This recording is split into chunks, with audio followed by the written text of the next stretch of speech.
Breaking news చూస్తున్నాం. భారత సైన్యం దాడికి పాక్ సైన్యం కకావికలమైంది. దానికి సంబంధించిన సాక్ష్యం ఒకటి బయటకు వచ్చింది. ఒక్కొక్కటిగా ఒక్కొక్క నిజం కూడా బయటకు వస్తున్న పరిస్థితుంది. భారత సైన్యం దాడికి తట్టుకోలేక తెల్ల జెండాలు పాక్ ఆర్మీ ఎగరేసింది. వజ్రా కార్పుకి ఎదురుగా ఉన్న పాక్ ఆర్మీ పోస్ట్లో ఆ జెండా ఎగురుతున్నటువంటి దృశ్యం మీరు స్క్రీన్ మీద చూస్తున్నారు. పాక్ సైన్యం తెల్ల జెండా చూపించడంతో భారత సైన్యం కాల్పులు ఆపింది. ఆ తర్వాత పరిణామాలు కూడా ఒక్కసారి మనం పరిశీలిస్తే తెల్ల జెండా ఎగరేసింది పాక్ సైన్యం.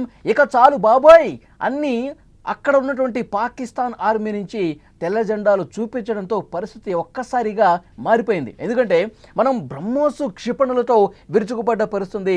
తర్వాత పదునైనటువంటి ఆయుధాలతో పాక్ మీద మనం చాలా తీవ్రమైనటువంటి దాడి చేశాం.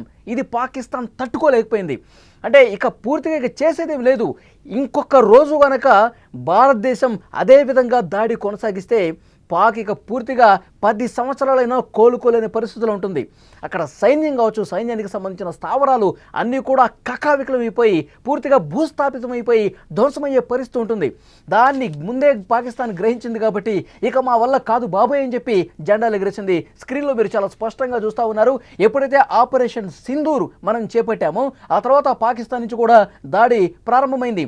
వెంటనే మన త్రివిధ దళాలు మరింతగా అలర్ట్ అయి చాలా బలంగా వాళ్ళని తిప్పికొట్టాం. చాలా బలంగా అక్కడ పాకిస్తాన్ ఆర్మీకి సంబంధించి కావచ్చు, ఉగ్రవాద స్థావరాల మీద కావచ్చు, వాళ్ళు చేసినటువంటి ప్రతి దాడిని కూడా వాళ్ళు డ్రోన్లు ప్రయోగిస్తే గాల్లోనే పేల్చేశాం. వాళ్ళు ఏదైనా దాడి చేసే ప్రయత్నం చేస్తే దాన్ని ముందుగానే పసిగొట్టి మనం దెబ్బ కొట్టాం. ఇక వాళ్ళు పూర్తిగా తేరుకోలేని విధంగా పరిస్థితి మారిపోయింది.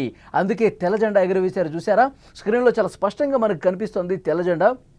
భారతదేశం కనుక ఇంకా ఈ విధంగా దాడి కొనసాగిస్తే మన పరిస్థితి ఇక గల్లంతో, ఇక మనం తలపడలేం. మళ్ళీ మనం కోలుకోవాలంటే కొన్ని సంవత్సరాలు పడుతుందని చెప్పి పాకిస్తాన్ ఆర్మీ భావించింది కాబట్టి తెల్ల జెండా ఎగరేసినటువంటి పరిస్థితి విజువల్స్లో మనం చూస్తున్నాం. వజ్రా అక్కడ పోస్ట్ దగ్గర ఆర్మీ పోస్ట్ ఎదురుగా తెల్ల జెండా పాకిస్తాన్ ఆర్మీ ఎగరేసింది. విజువల్స్లో చాలా స్పష్టంగా చూడొచ్చు. సర్కిల్లో ఆ తెల్ల జెండాను చూసిన తర్వాత భారత ఆర్మీ కొంచెం వెనక్కి తగ్గింది. ఇక వాళ్ళ పరిస్థితి పూర్తిగా అర్థమైపోయి భారతదేశం తన దాడిని ఆపింది.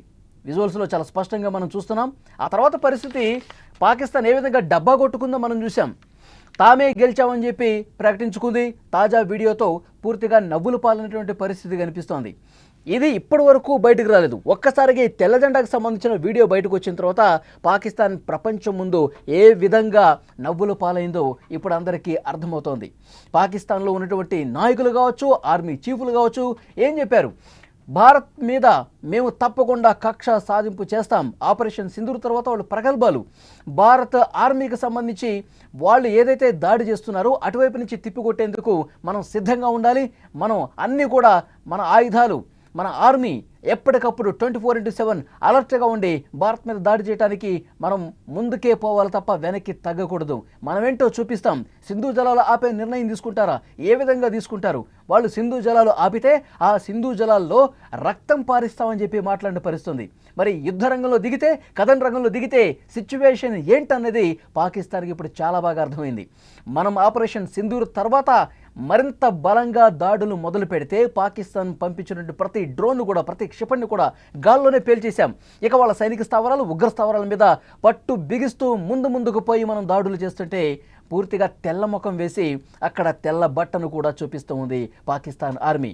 ఇక చాలు, మీరు ఆపండి, మా పని అయిపోయింది, ఇక మాకు ఇక చావే శరణ్యం అన్న స్థాయిలో తెల్ల జెండా ఎగరేసిందంటే వాళ్ళకి భయం టన్నుల కొద్దీ మనం ఎట్లా కల్పించామన్నది కూడా చాలా స్పష్టంగా అర్థమవుతుంది. పెహల్గాం దాడిని తలుచుకున్న ప్రతి ఒక్క భారతీయుడు రక్తం మరిగిందని చెప్పాలి. మన భూభాగంలోకి వచ్చి ఉగ్రవాదులు ఏ విధంగా అటాక్ చేశారు. 26 మంది అమాయకుల ప్రాణాలు బలిగొన్నారు. ఇక ప్రధానమంత్రి నరేంద్ర మోదీ గారు మొదటిసారిగా బీహార్లో స్పందించారు. దెబ్బకు దెబ్బ కొడతాం, ఎవరైతే మన భారత మహిళల సింధూరాన్ని తుడిపేశారో వాళ్ళ ఆట కట్టించాల్సిందే. ఎవరైతే ఉగ్రవాది దాడి చేసి పారిపోయాడో అతడు ఎక్కడ నక్కినా, ఎంత దూరం పారిపోయినా సరే వెతికి వెంటాడి మరీ చంపుతామని చెప్పి ప్రతినబూనారు నరేంద్ర మోదీ. ఆ తర్వాత డెసిషన్ తీసుకున్నారు.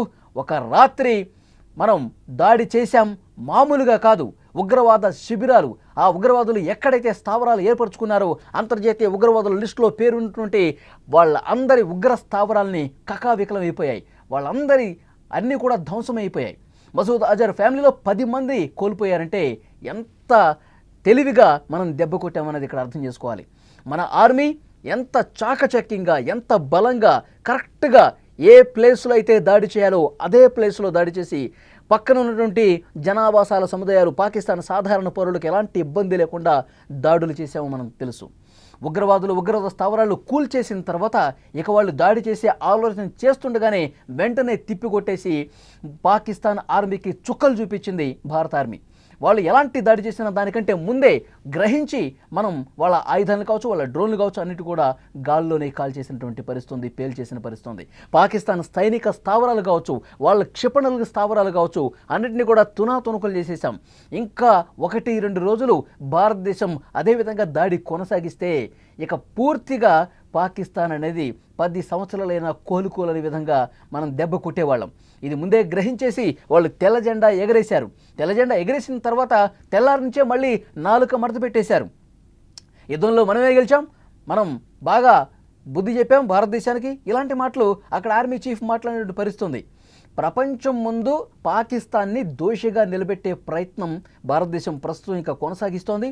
ఎందుకంటే మన ఎంపీలందరూ కూడా ప్రతి దేశానికి వెళ్ళి పాకిస్తాన్ బుద్ధి ఎలాంటిది, పాకిస్తాన్ ఏం చేస్తుంది, ఉగ్రవాదుల్ని ఎట్లా పెంచి పోషిస్తోంది, ఉగ్రవాదుల్ని మన దేశం మీదకి ఎట్లా ఉసిగలుపుతోంది, ప్రశాంతంగా ఉన్నటువంటి కాశ్మీర్లో ఏ విధంగా అలజడి సృష్టించింది, పాకిస్తాన్ కనుక ప్రపంచ దేశాలు సాయం చేసినా, ప్రపంచ బ్యాంకు సాయం చేసినా వాళ్ళు తుపాకీలు కొంటారు, బాంబులు కొంటారు. ఇదే వాళ్ళ నైజం. వాళ్ళు యుద్ధమే కోరుకుంటారు, హింసే కోరుకుంటారు, ఉగ్రవాదుల్ని పెంచి పోషిస్తారు. దాన్ని అరికట్టాలంటే పాకిస్తాన్కి ఆర్థిక నిల్వలన్నీ కూడా వాళ్ళకి ఇవ్వకుండా ఆపే ప్రయత్నం చేయాలని చెప్పి చాలా స్పష్టంగా ప్రపంచ దేశాల ముందు పాకిస్తాన్ వైఖరిని మనం ఎండగట్టిన పరిస్థితుంది. ఒక పక్క సింధు జలాలు కూడా ఆపేశాం. పాకిస్తాన్తో చర్చలు అంటే కేవలం 2 విషయాలు: పాక్ ఆక్రమించుకున్నటువంటి కశ్మీర్, 2 ఉగ్రవాదం. ఈ 2 తప్ప జలాల గురించి ఇంకా ఏ ఇతర విషయం గురించి చర్చించే ప్రసక్తే లేదని కూడా చాలా స్పష్టంగా మనం బదులిచ్చినటువంటి పరిస్థితుంది. ఆపరేషన్ సింధూర్ ఆ తర్వాత పరిణామాలు ఒకసారి మనం చూస్తున్నాం. స్క్రీన్లో చాలా స్పష్టంగా చూడొచ్చు. భారత్ కొట్టిన దెబ్బకు పాకిస్తాన్ ఏ విధంగా తెల్లముఖం వేసిందో, భారత్ కొట్టినటువంటి బలమైన దెబ్బకు ఏ విధంగా పాకిస్తాన్ తోక ముడిచిందన్నది యుద్ధం సమయంలో ఎగరేసినటువంటి జెండానే.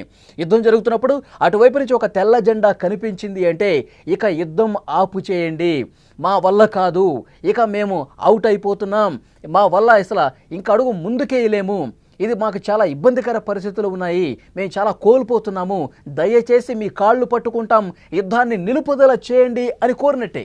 చాలా స్పష్టంగా ఆ విజువల్ ఇప్పుడు బయటకు వచ్చింది.